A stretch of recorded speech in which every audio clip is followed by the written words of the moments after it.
Hey everybody, so today I'm gonna show you how to disassemble and assemble the Ruger SR22. So it's pretty much easy.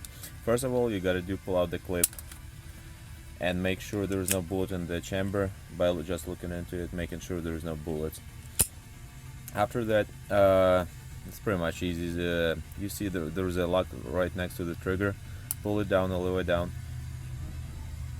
Then pull the slide up all the way, and it's off.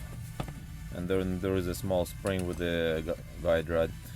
That's all you gotta do for a basic cleanup for the pistol, and put it back in. Stick the spring with the guide first in, and you'll see there is a small hole like in there. So as soon as it gets in, and get the slide, and you see there is a small hole. You gotta line up with the spring. You stick it in, then you prime it, slide it, and release it. Don't forget to lock it up again.